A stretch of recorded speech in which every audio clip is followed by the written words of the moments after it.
Hi, I'm Boris CEO and co-founder of Catio.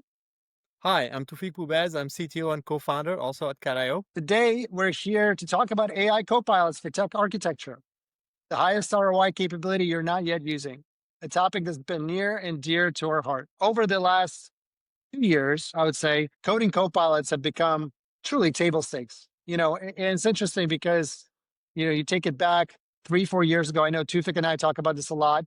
To his days Yeah, back when he was the VP at Splunk, a lot of the, hotshot developers would always talk about how, coding copilots would never be able to kind of supplement them, that's right, right. Tuf?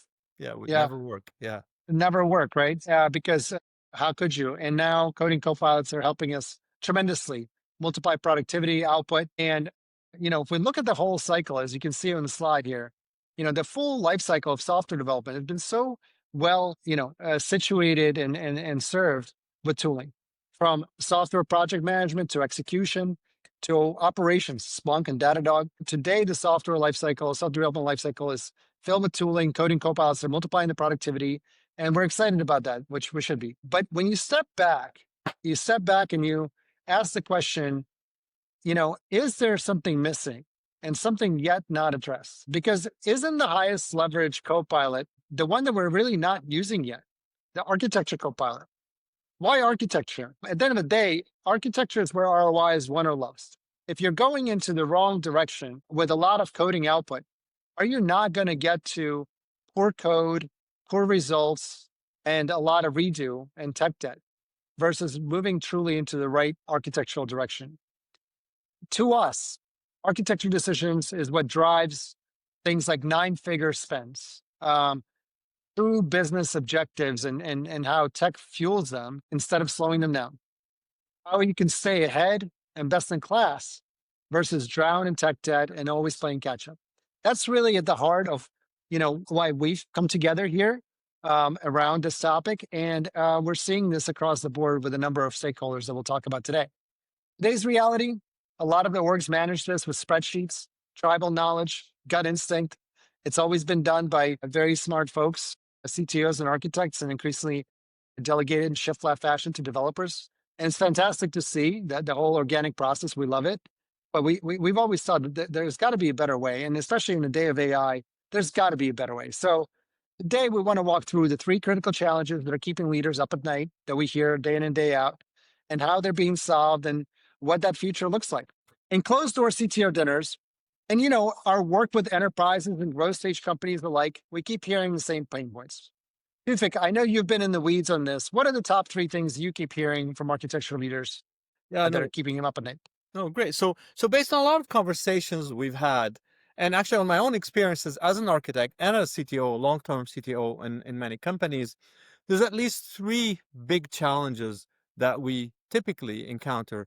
The first one is visibility. So as your tech estate grows, you start to fly blind across your landscape. Excuse the mixed metaphor here. I like these metaphors, but you start flying blind across that landscape, and it's really hard to kind of gauge where you are, or to make real plans. So that lack of visibility is one of the biggest issues. The other one is having ROI tied and data backed path forward. Knowing where to focus, what to prioritize, and how to defend your decisions in a way that can be backed up by data is really, it's always been a challenge. I mean, I sit on boards or with other executives, at startups and at big companies. And the question is always, well, I ask for things, or I ask for stuff, and it's hard to always to have a good answer that is data backed, right? So how do you do that? Absolutely. And especially that is tied to ROI, because at the end of the day, how do we spend? How do we manage our spend? The third one, though, is some form of autonomous guidance. Now that a lot of organizations are shifting left and delegating more and more decision making to the and empowering the developers, which is a great thing, figuring out how to guide them and equip them with expertise, at scale, is the third big issue that we're constantly facing these days. So and the main reason for these issues is, there's no dependable live holistic map of our services or dependencies and drift, how things change over time. Really, there's no baseline from us to go from. So as a consequence, you get slow, defensive decisions, you got redundant spend, that you can't justify, you got risk that's not properly managed, you're planning, you mentioned, Boris, about, tribal knowledge and so on. You're Yeah, planning basically by opinion instead of planning by data. So what we really need is some kind of live visibility that captured all that messiness in our system, all that knowledge, and the shifting dependency, in essence, like a share, like, the developers have a shared code book, a shared current reality for us, for our working systems, because without it, really, you're making sometimes multi-million-dollar bets without knowing what you already own. And we've seen that actually in some of the prospects, some of the people we're talking to behind closed doors. So absolutely. yeah. So to continue the analogy, I know I'm mixing metaphors using analogies here, but to continue the analogy, if you want to chart a fruitful path forward, what you really need is an accurate, up-to-date map. So when you're charting path forward, you need a map. You need some kind of living architecture map that updates itself as your system evolves. So that's kind of like one of the major things that we're looking for. Absolutely. Thanks, Tufik. No, completely. So you have visibility, Yeah. but now what? How do you prioritize? I know there's a lot of scarce resources. Business wants to achieve some, very important objectives, rapid growth, Yeah. and everyone thinks their project is the key to Of course. success. But without the good proof, how do That's you right. reconcile that? Yeah. My project is the critical thing. You have to Of do it. course, Yeah. obviously. So what you're asking me is, how can I get expert ranked actions that are tied to business impact? Because at the end of the day, that's what matters. Like cost, performance, risk, time to value, all these things that matter to the business, right? So it's Sure. not just what should I do next, or what should we next, or whose project is in favor, right? It's what should we do next given our constraints, our existing investment, and our strategic goals. That's the real question. That's really what you should be focusing on, right? Completely. I mean, I think this is what we're hearing where the challenge really lies. Yeah. And it's always what I always love is getting into those dinners that we're doing and podcasts and the whole architecture deconstructed movement and asking those questions. Oh, that nice t-shirt. Asking those questions, asking those questions openly. You always, kind of I'm always surprised by the kind of the honesty and the intimacy of the responses that are really almost demarried from what you expect. You're expecting certain things like I want perfection here or something else. And people are like, I'm just trying to make sure that, business understands what we're doing is important and allocating budget to us. And we're able to Right. drive the business forward, really care and That's right. not like kind of poke at a bunch of random directions. So anyway, so I totally get this one. And how do we tell what is the right architecture? How do we prioritize the work? What are the metrics? What insights do we use to know this kind of to Yeah. achieve that kind of impact, right? Yeah, absolutely. So, you have to have a system of recommendations. These recommendations really, to fulfill what you're talking about, must be explainable and traceable. In essence, why is this recommendation valid? Where is it coming from? What is the expected impact of it? And then, what are the measurable outcomes against some our key objectives, right? So what this results is a roadmap where every initiative is clearly scored for impact with the ROI justified, and kind of the business objectives and best practices are all taken into account. That's really what it comes down to. Of Completely. And if I may just jump in for a second, course. to me, it seems, speaking about this, seems like an almost complete no brainer. Why would you ever want to Right? start coding and developing software until you have this answer? Because if you answer this, then everything from there, that's true productivity. Get more lines of code out. That's great because now you know you're Yeah. coding in the right direction versus the wrong direction, right? Absolutely. It's the old, ready, fire, aim joke, Yeah, You don't want to do totally. that. You don't want to do that, right? So it's the same. It's the same thing here, right? So this is even more Yes, critical these days, though. To your point, Boris, because this shift left promise, which empowers developers to make more decisions, has a flip side, a little bit of a darker side, which is that architecture expertise and standards are not scaling. They didn't scale with that empowerment, right? So developers that's are right. making architectural choices, whether you like it or not, and then the architectural guilds or the enterprise architecture team or whatever, they just don't scale effectively to that. So the question is, how do you guide them without being a bottleneck, right? That's the key question there in enterprises, right? And we hear it all the time, right? Yeah, we absolutely. hear we hear teams say, yes, it's difficult. We have all the presentations, we have all the strategies, we get together every 2 weeks, and we hear crickets. We're talking to everyone, and everyone is kind of trying to absorb. But ultimately, we get it because they're trying to build features and ship to business needs and ship fast. And their features have nothing to do with our standards. They're trying to fit their specific, capabilities. And how do they kind of architecturally map that to the baseline that we want? That's right. What's needed, right? What's needed are tailor fit designs that are suited for the developers, copilots that can give them in a kind of conversational guidance, ongoing guidance. That's But right. all of this, I mean, I know it sounds magical, but all of this with policy and guidance built in. So it's all policy and guidance aware, right? And it's embedded in developer workflow. That seems like the right answer. Yeah, We'll talk absolutely. about whether that's achievable, but that feels like the right answer, right? Yeah, And the governance paradox is all about like autonomy without alignment creates chaos, and gates without autonomy kills productivity. And we know that that's true. And exactly. so how do you reconcile, right? Exactly. We want to get developers to get that expert guidance, generate designs that are compliant and stay aligned to strategy. So they're not waiting, and they have built-in alignment That's right. built in, Exactly. right? Yeah, absolutely. Well, let's shift now to a little bit of how do we solve this, right? So we talked about these three challenges, really important. Let's address how we really Yeah. kind of can think about them most effectively. What are those three pillars that make a true architecture copilot possible, and what it takes to kind of accomplish them? Go ahead, too. Yeah, absolutely. So, Boris, as you know, you and I, Boris and I have been thinking about this for quite some time, and we've developed this kind of these three pillars that are really, really important that together hold up this whole foundation, this whole business or architecture, right? So the first one is what we call stacks.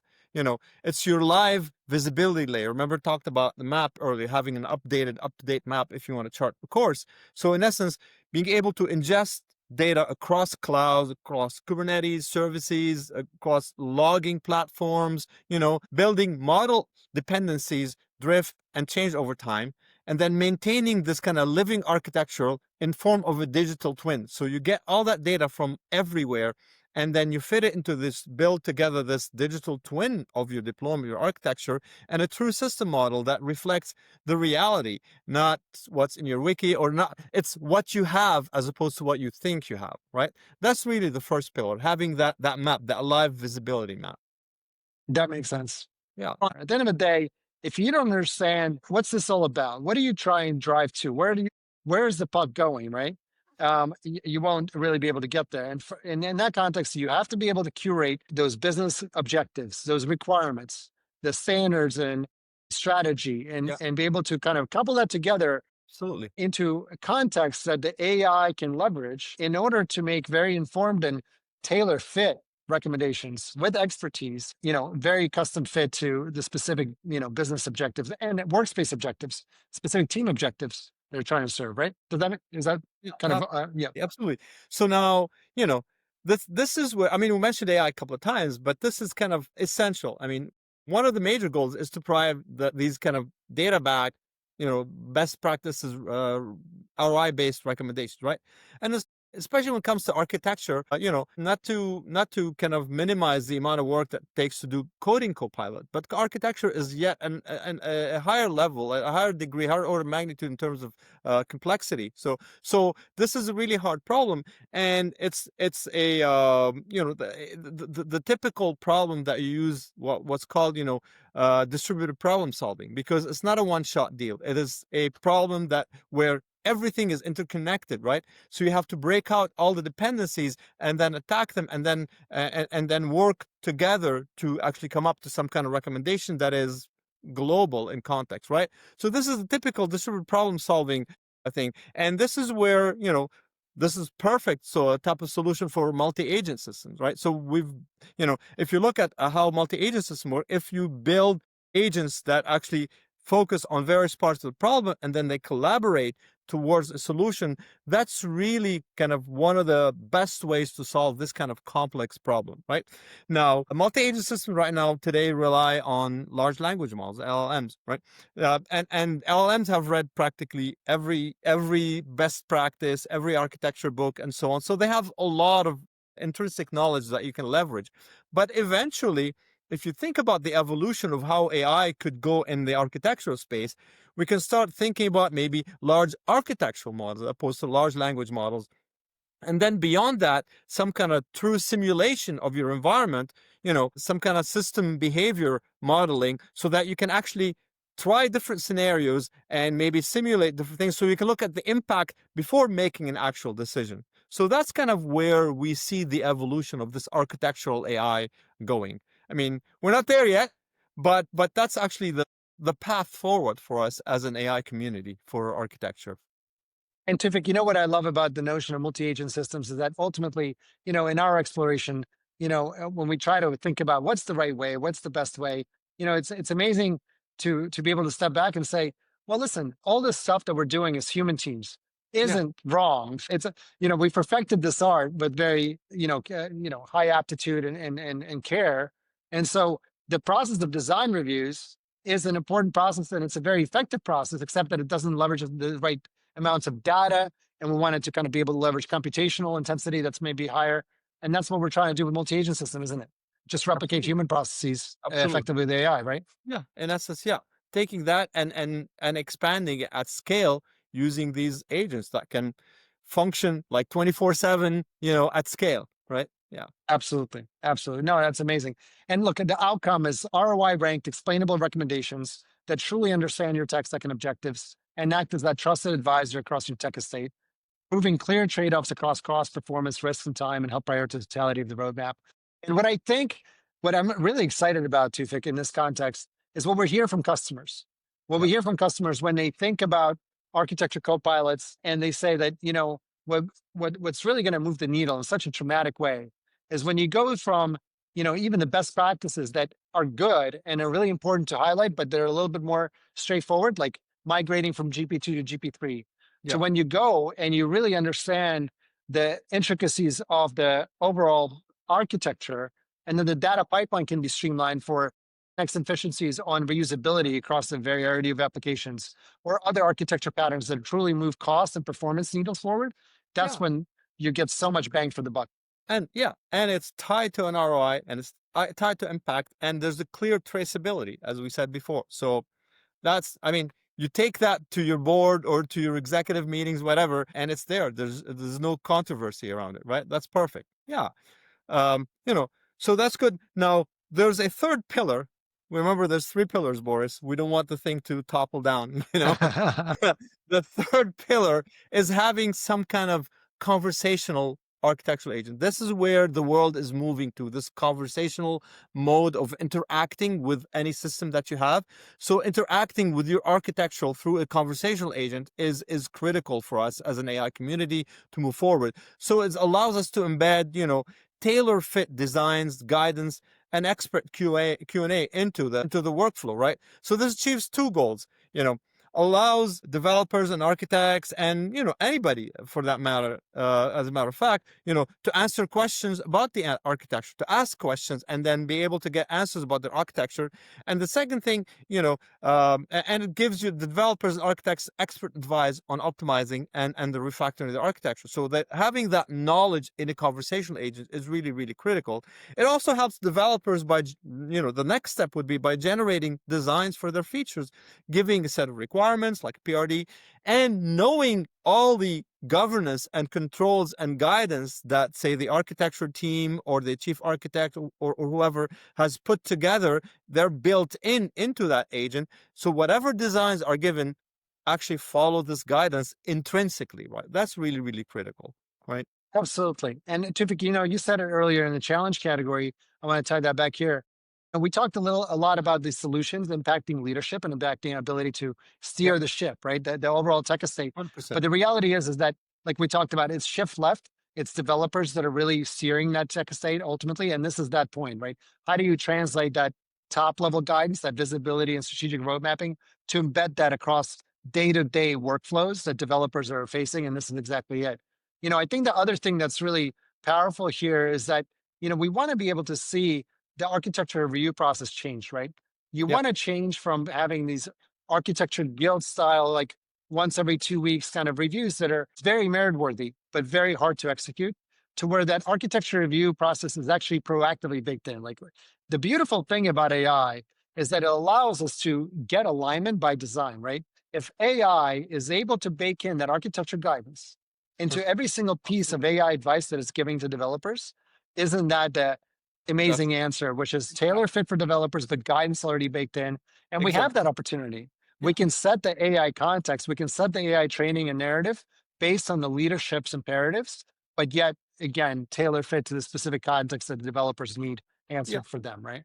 And this is how you scale your architecture guild or your enterprise architecture team, right? This is how they scale. They scale through the guidance they give to that AI, right? Perfect. Yeah. That's it. Yeah. And then we can change the paradigm, right? We can change the review role from being, kind of trying to figure out if standards are being met to knowing the standards are met by design. By And default, by design. Yeah. yeah, and instead now, we talk a lot about like, is AI going to take our jobs, right? Instead, to actually being able to do more. Now we're talking about productivity. Now we're talking about strategic, multipliers, because now instead of Exactly. doing those mundane things of the past, AI is solving that. We can focus on strategy. How do we solve hard problems with our development teams? How do we actually move the needle forward in a way we never had time before because we were always mired down into how do we just make it like fit the designs the standards that we need, right? Yeah. Um, Exactly. Yeah. so, too, why don't you tell us a little more about how do you bring this all together in this context? So here's how it works. I mean, in our minds, at least, end to end, right? The first step is to ingest and understand these messy systems, right? So you're getting data from everywhere. Your systems are messy. Every system is messy. I mean, if you say your system is not messy, I don't think it's true. So you take that data and you normalize it to a live model, this digital twin that we talk about. So now you have it normalized in a way that you can look at, you can introspect, you can navigate, and so on. So having that. So now that you have that, the second step is to kind of align yourself and have some kind of align and advise strategy. So you have your goals, you have your requirements, you have your context as a company, right? I deal in this industry, I'm in a hyper growth phase or what have you. So all these things together coming together, and then what you need is a ranked recommendation set with some projected impact on cost, performance, ROI, whatever metric that you want that's really important for you as a company, as your context, right? So that's the second thing. The third thing is, having some kind of guideline, as we were just talking about, intrinsic governance into these guidelines, these designs. So generate designs answer what if in real time and enforce standards in the workflow. You don't want your developers or your architects to go to another tool or do something else and then come back. Becomes part of the workflow, right? And then how do you manage things? You can't manage what you don't measure, right? So eventually the last step is be able to track these decisions, verify outcomes, and then continuously improve on it. So these are kind of the four steps that we see as getting to this, changing the paradigm of how architecture is done. Absolutely. And too, it's funny. Yeah, I know you're a great way with the jokes, but ready, fire, aim, right? I mean, in the context of ready, fire, aim, isn't the right answer then ultimately, if this is the way to aim, then doesn't this ultimately, seamlessly get interconnected to our coding copilots? So then you can fire.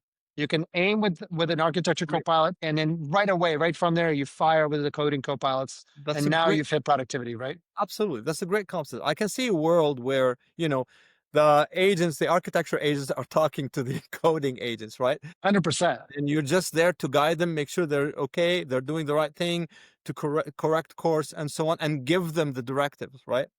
Yeah, that's coming. Absolutely. Absolutely. So, at the end of the day, what I think we see is a hub for architecture and tech decision making being a really essential part of the software development cycle for these kind of aim imperatives, right? It's a hub that transforms how companies plan, build, evolve their tech estate, and then execute software on the back of it, Yeah, not just writing more lines of code for the sake of it, right? It 100%. unlocks org-wide clarity and faster decision cycles, ability to strategically roadmap so that your roadmaps are truly tied to highest impacts on your business objectives, Cool. fully equipping the tech org to execute with expertise, true shift left, enablement, and outcomes that don't just, scale, but to reduce quality, that scale and dramatically improve productivity across the board with guidance baked in, and Yeah, reframes copilots really from productivity tools to yet a new dimension. that's Productivity is right. nice, but yet a new dimension, strategic Correct. levers for the business. We Yeah, all know that tech driven is the paradigm for how we're moving industry forward. Well, this is a true new frontier for how we can move things forward even further competitively for competitive advantage perspective, staying best in class with architecture copilots setting us up to have true strategic levers in our tech stacks. So Absolutely. the companies that get this right, I do believe that will be the ones that stay modern, agile, and ahead. And others that don't are going to be buried in legacy and dead, just like we're seeing with coding copilots. Companies that are not embracing them fast enough, finding themselves on the outside We looking are. in. We are, as an example, right? We're fully on with the coding copilots, and it's helping us a lot. We've written, Boris and I have written, and the team have written some LinkedIn articles and blog posts about that, how effective it's been for us. Absolutely. Yeah. Amazing.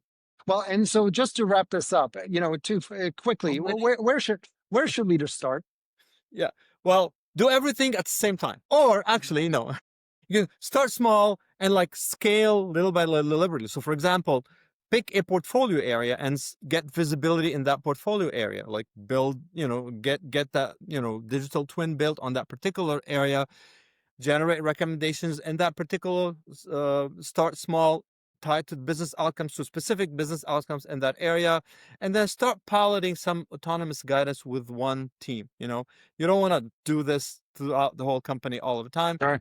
Do it step by step, right? And then scale little by little to the full hub once you've gotten ROI and you've proven that this new tool, because there's going to be maybe some resistance at first or some skepticism, of course. I mean, architects, CTOs, developers are all skeptics by nature, right? So prove out the ROI first before you start scaling to the full hub. That's kind of, start small and scale up to it.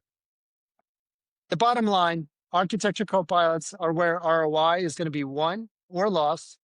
And the question isn't whether you'll adopt one, but whether you'll be early or late. And Interesting. if this resonates and you want to see what an architecture copilot would look like on your stack, reach out and we'll walk you through how to best pursue this from our lens and be able to impart how you can do it on your own or working with us at Catio.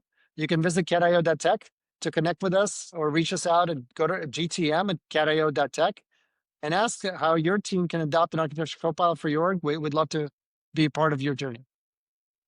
Absolutely. Thanks everyone for joining us today for this session. It was hopefully informative for you, and we're delighted that you've given us a chance to tell you more about this, and we look forward to working with you shortly.